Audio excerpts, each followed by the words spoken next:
Hi hello friends, welcome back to our channel. ఇక ఉదయాన్నే సదాశివం నిర్మల బోలెడన్ని పూలు కట్టుకుంటూ హడావిడిగా ఉంటారు కదా. కిందకు వచ్చిన అనామికకు ఏమీ అర్థం కాదు. ఇదేంటిది, ఈరోజు ఇంట్లో ఇంత హడావిడి ఉంది అని చెప్పి వంటగదిలోకి వెళ్ళి, ఏంటి బాగి, నువ్వు కూడా ఇంతే కంగారుగా ఉన్నావు, ఏంటి ఈరోజు స్పెషల్ అని అనగానే, ఇంట్లో పూజ కదక్కా అని అనగానే, అదేంటది, రోజు పూజ చేస్తాం కదా, ఇవాళ స్పెషల్ ఏంటి అని అనగానే, ఈరోజు స్పెషల్ పౌర్ణమి అని అనటంతో ఒక్కసారిగా అనామిక షాక్ అయిపోతుంది. అక్క, పౌర్ణమి అని అనగానే నువ్వేంటి ఉడుకు పలుకు లేకుండా అలా ఉండిపోయావు అని అనగానే, అబ్బే ఏమీ లేదు బాగి, ఏమీ లేదు, ఇప్పుడే వస్తాను అని చెప్పేసి ఇక గబగబా బయటకైతే వస్తుంది. ఇక గుప్తా గారని చూడ్డానికి వచ్చేసరికి ఒక్కసారిగా కింద పడిపోతూ ఉండగా అమర్ అయితే గట్టిగా పట్టుకుంటాడు. అమర్ని ప్రేమతో అలానే చూస్తూ ఉంటుంది. ఏమైందండి అనామిక గారు, ఏదైనా ప్రాబ్లం అయితే నేను కూడా మీ ఫ్యామిలీ మెంబర్స్ అనుకొని మీకేమైనా ప్రాబ్లమ్స్ ఉంటే మాకు కూడా చెప్పండి, సాల్వ్ చేయడానికి ట్రై చేస్తాం అని అమర్ కూడా చెప్తాడు. ఇక వెంటనే ఈ ప్రేమలు, ఈ ఆప్యాయతలు, ఈ బంధాల నుంచి దూరం అయిపోవలసి వస్తుందని చెప్పేసి గుప్తా గారు అని చెప్పి గుప్తా గారిని అయితే కలుస్తుంది. బాలిక, ఈరోజు పౌర్ణమి తిథి కాబట్టి అనామిక శరీరంని వదిలిపెట్టి తీరాల్సిందే అని అనగానే, అవును గుప్తా గారు, కానీ నాకు ఒక్క ఛాన్స్ ఇస్తే బాగుండు, నేను నా కుటుంబాన్ని క్షేమంగా చూడాలి అనుకున్నాను, నా భర్త ఆ మనోహరి నుంచి నిజస్వరూపం తెలుసుకోవాలి అనుకున్నాను, కానీ ఇప్పుడు ఇంట్లో కొత్త సమస్య వస్తుంది గుప్తా గారు. ఇంటికి చెడు చేసేది మనోహరి ఒకటే అనుకుంటే ఈ ఇంటి చిన్న కొడలుగా చిత్ర కూడా రాబోతుంది. ఆ తర్వాత చిత్ర మనోహరి కలిసి బాగిని ఇంటి నుంచి గెంటేసి మనోహరి ఆయన్ని పెళ్లి చేసుకోవాలనుకుంటుంది. ఇంత కొత్త సమస్యలలో నా కుటుంబాన్ని వదిలి వెళ్ళాలి అంటే నా మనసుకి చాలా బాధగా ఉంది గుప్తా గారు, చాలా బాధగా ఉంది అని అనగానే, బాధపడాల్సిన అవసరం లేదు బాలిక, నువ్వు అనామిక శరీరం నుంచి బయటకు వస్తేనే అనామికకు మంచిది అని అనటంతో, అలాగే గుప్తా గారు, నా కారణం చేత అనామిక బాధపడకూడదు, అందుకోసమే ఇంట్లో వాళ్లకు ఈ జాబ్ నుంచి రిజైన్ ఇచ్చేసి వెళ్ళిపోతున్నానని చెప్పేసి వస్తాను అని అనగానే, అలానే బాలిక, నీ గురించి ఎదురు చూస్తూ ఉంటాను అని చెప్పేసి ఇక లోపలికైతే వెళ్తారు. లోపలికి వెళ్ళిన తర్వాత పిల్లలందరినీ కూడా గట్టిగా హక్ చేసుకుంటుంది. ఏమైంది అనామిక అని అంటూ ఉండగా, పిల్లలు, నేను మీ నుంచి దూరంగా వెళ్ళిపోతున్నాను, ఈ జాబ్ని రిజైన్ చేసేస్తున్నాను, అందుకోసమే మీరందరూ బాగా చదువుకోవాలి, మీ బాగీ చెప్పిన మాటను తప్పకుండా వినాలి.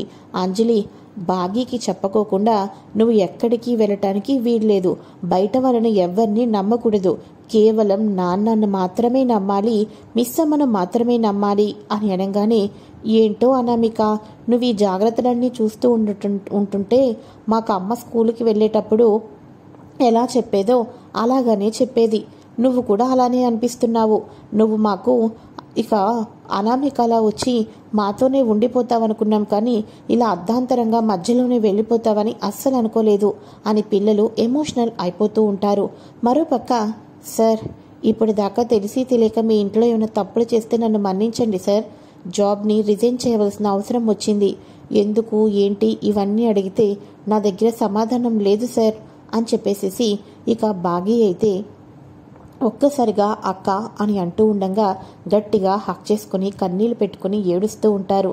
ఇక వెంటనే, ఆంటీ, అంకుల్, మీ ఆరోగ్యం జాగ్రత్త, టైంకి టాబ్లెట్లు వేసుకోండి అని అనగానే, అమ్మా, నువ్వు జాబ్ రిజైన్ చేసి వెళ్ళిపోతున్నట్టు లేదమ్మా, మా కోడలు మా నుంచి దూరంగా వెళ్ళిపోయినప్పుడు మా మనసులు ఎంత బాధపడ్డాయో, మా కళ్ళమ్మట ఎంత నీరు వచ్చిందో, నువ్వు ఇలా వెళ్ళిపోతూ ఉంటుంటే మాకు ఎందుకో తెలియని బాధ అనిపిస్తుంది, నువ్వు ఒక కేర్ టేకర్గా అనిపించడం లేదు, మా ఇంటి మెంబర్లానే అనిపిస్తున్నావు తల్లి అని అనగానే, అవునక్క, అత్తయ్య చెప్పింది నిజం, నువ్వు రిజైన్ చేసి వెళ్ళిపోతున్నానని చెప్తుంటుంటే క్యాజువల్గా అందరూ కూడా షేక్ హ్యాండ్ ఇచ్చి బాయ్ బాయ్ చెప్పే టైప్, కానీ నువ్వు వెళ్తుంటుంటే మా అందరికీ కూడా మనసుకి ఏదో తెలియని బాధ అనిపిస్తుంది, ఏంటో తెలీదు, నేను అక్క అని ఎవరిని పిలిచినా నాకు అందరూ ఇలానే దూరం అయిపోతారు, ఇంక నేను ఎప్పుడూ ఎవరిని అక్క అని పిలవకూడదు అని చెప్పేసేసి మిస్సమ్మ కూడా బాధపడుతూ ఉంటుంది.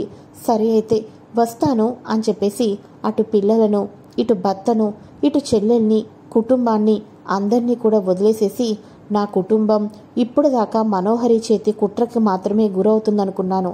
మనోహరి కుట్రకు చిత్ర కూడా తోడయింది. ఇలాంటి సమస్యలలో నా కుటుంబాన్ని వదిలి వెళ్లాల్సిన పరిస్థితి ఏర్పడింది నాకు అని చెప్పేసి మన మిస్సమ్మ అయితే ఇక గార్డెన్లోకి అయితే వచ్చేస్తుంది. ఇక వెంటనే గుప్తా గారు, ఏమిటి బాలిక కళ్ళమట ఆ కన్నీళ్ళు అని అనగానే, మీకేం తెలుసు గుప్తా గారు, నా కుటుంబం మీద నాకు ఎంత ప్రేమ ఉన్నదో. ఆపదలో రావాల్సి వస్తుంది. అయినా రాజుగారికి కూడా ఏమీ లేదా? రాజుగారు కొంచెమైనా నన్ను కరికరించొచ్చు కదా. ఈరోజు రాను అని చెప్పచ్చు కదా. మనోహరికి ఏ రోజైతే పతనం అవుతుందో ఆ రోజు నన్ను పిలవకపోయినా నా అంతలో నేనే వచ్చేస్తాను. కానీ నా కోసం అనామిక బాధపడకూడదు. అందుకోసమే ఇదంతా కూడా అని చెప్పేసి అనగానే, ఇక వెంటనే అలాగే బాలిక బయలుదేరుదమా అని చెప్పేసి అనగానే, అలాగే గుప్తా గారు అని చెప్పేసి తన ఇంటిని చూసుకుంటూ కన్నీళ్లు కార్చుకుంటూ ఉంటుంది. ధూమ్ తత ధూమ్ తత ధూమ్ తత అని చెప్పేసేసి ఇక వెంటనే పైకి తీసుకొని వెళ్ళిపోతూ ఉంటారు. ధూమ్ తక అని చూసేసరికి అనామిక కనిపించదు, అరుంధతి కనిపించదు. ఇదేమిటిది, బాలిక కనిపించటం లేదేమిటి, బాలిక నాతో పాటు రాకపోవడం ఏమిటి అని చెప్పేసేసి ఇక వెంటనే కిందకైతే వచ్చేస్తారు. కిందికి వచ్చేసిన తర్వాత, బాలిక ఏమిటి ఇంతకాలం నీకు నేను అండదండగా ఉంటే నన్నే మోసం చేయాలని చూస్తున్నావా?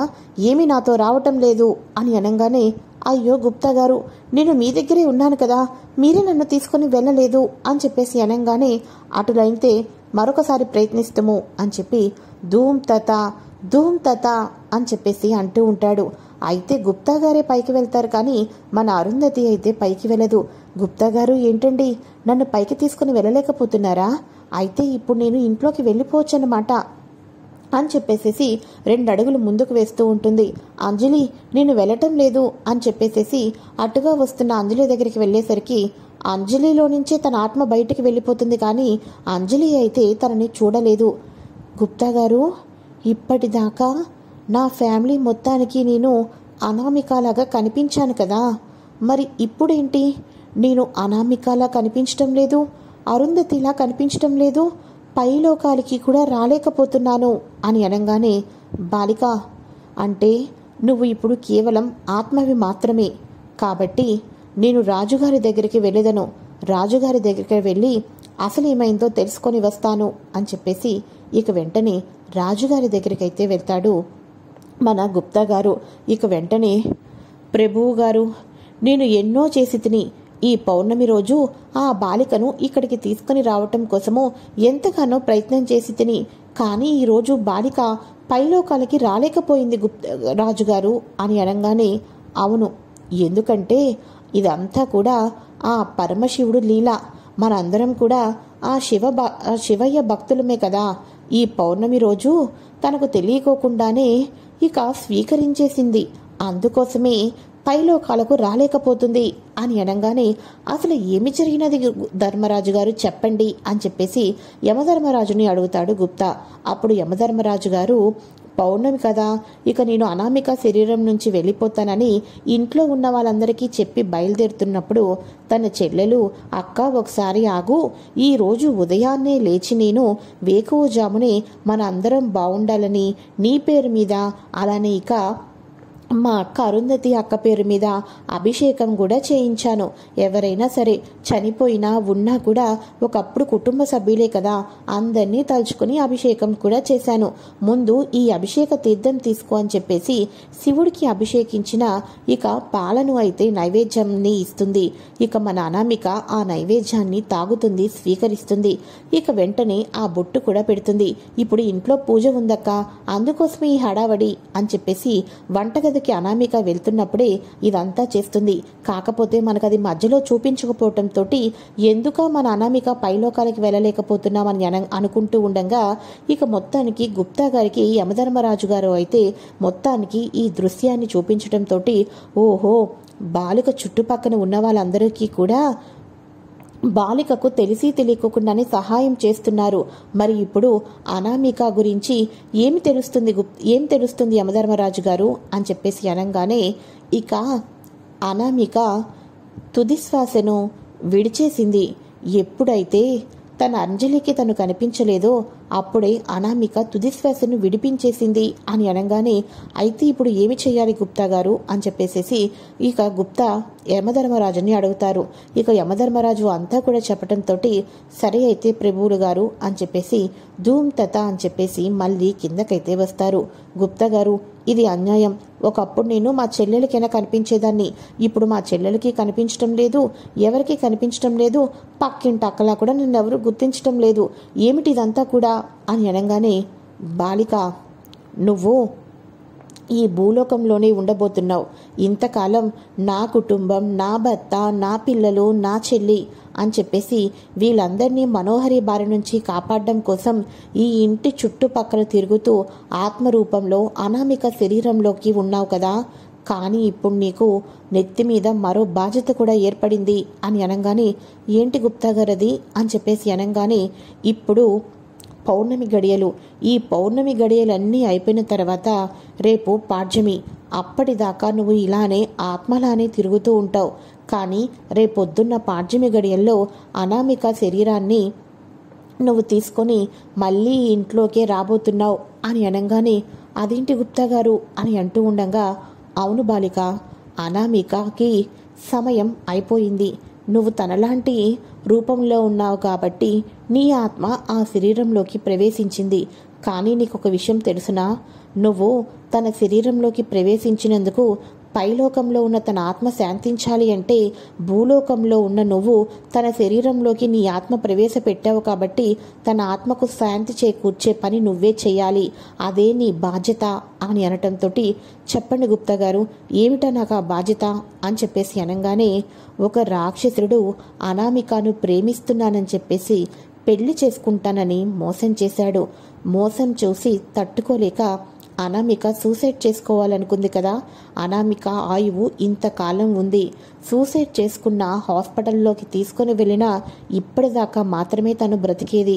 కాబట్టి తనని ఎవరైతే బాధ పెట్టారో తనకు బుద్ధి చెప్పించే బాధ్యత ఇప్పుడు నీ మీద ఉంది అని చెప్పేసి, తన శరీరాన్ని నువ్వు సహాయం కోరినందుకు, తన శరీరాన్ని నువ్వు వాడుకుంటున్నందుకు తన ఆత్మ శాంతి చేకూరాలి అంటే వాడికి నువ్వు తగిన బుద్ధి చెప్పాలి అని అనగానే, ఆడు ఎక్కడుంటాడు, ఎలాగ ఉంటాడు నాకు తెలియదు కదా గుప్తా గారు అని అనగానే, కాలక్రమేణా నీకు తప్పకుండా అగుపడతాడు బాలిక.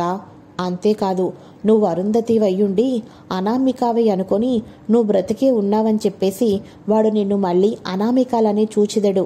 కానీ నువ్వు వాడికి అరుంధతిలాగా తగిన బుద్ధి చెప్పే రోజు తప్పకుండా వస్తుంది అని అనగానే, అలాగే గుప్తా గారు, పాపం అనామిక లాంటి ఒక మంచి అమ్మాయి జీవితంతో వాడుకున్న వాడిని మాత్రం ఎట్టి పరిస్థితుల్లోనూ వదిలిపెట్టను అని చెప్పేసి మన అరుంధతి కూడా చెప్తూ ఉంటుంది.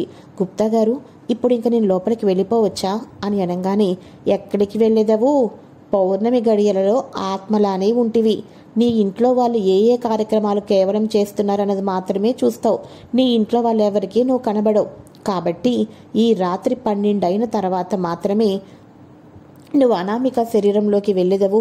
అనామికలాగా మళ్ళీ ఇక ఈ ఇంటికి పిల్లల్ని చూసుకునేందుకు రేపు ఉదయం మాత్రమే వస్తావు అని చెప్పటంతో, పోనీలేండి గుప్తా గారు, నాకు ఈ అవకాశం ఇచ్చారు, మీ రుణం ఈ జన్మలో తీర్చుకోలేను గుప్తా గారు అని చెప్పేసి అంటూ ఉంటుంది. మరోపక్క తెల్లారితే చిత్రకు ఎంగేజ్మెంట్ జరగబోతుంది. నాకు చాలా సంతోషంగా ఉంది అని చెప్పేసి ఇక చిత్ర ఉదయాన్నే రెడీగా ఉండు వచ్చేయటానికి అని అంటూ ఉంటుంది కదా. మరోపక్క చిత్రకి ఎంగేజ్మెంట్ జరగబోతుంది. మన మనోహరి నమ్ముతున్న ఒక స్వామీజీ వారు, అరుంధతి ఆత్మ ఇంటి నుంచి వెళ్ళిపోతుంది, నీకన్నీ మంచి గడియలని చెప్పడంతో మనోహరి ఎంతగానో తబ్బి ఉబ్బిబ్బైపోతూ ఉంటుంది. ఇక మార్నింగ్ అవ్వంగానే ఇంట్లో ఉన్న వాళ్ళందరూ కాఫీలు తాగుతూ ఉంటారు. చిత్రకి వినోద్కి పెళ్లి చూపులని, పిల్లలు బాబాయ్కి పెళ్లి చూపులని ఎంజాయ్ చేస్తూ ఉంటారు. అయితే ఒక్కసారిగా అందరూ షాక్ అయిపోతారు. ఏంటి అప్పుడే చిత్ర వచ్చిందా, మీరందరూ అలా షాక్ అయిపోయారు అని అనగానే మళ్ళీ అనామిక వస్తుంది.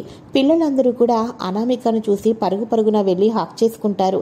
ఇక వెంటనే బాగి కూడా, అక్క వచ్చేసావా, నువ్వు ఒక్క పూట లేకపోతేనే నా మనసుకి ఎంత బాధ అనిపించిందో తెలుసా అక్క, నువ్వేం చెప్పొద్దక్క, ఇంకెప్పుడు వెళ్ళొద్దక్క, పిల్లలకి మాకు నువ్వు బాగా అలవాటైపోయావక్క, నీకేమైనా ప్రాబ్లమ్స్ ఉండొచ్చు, కావాల్సి వస్తే అప్పుడప్పుడు ఇలా సెలవు పెట్టి బయటికి వెళ్ళి చూసుకొనిరా, అంతే తప్ప మమ్మల్ని వదిలి వెళ్ళొద్దక్క అని అనగానే అవును అనామిక అని పిల్లలు కూడా అంటారు.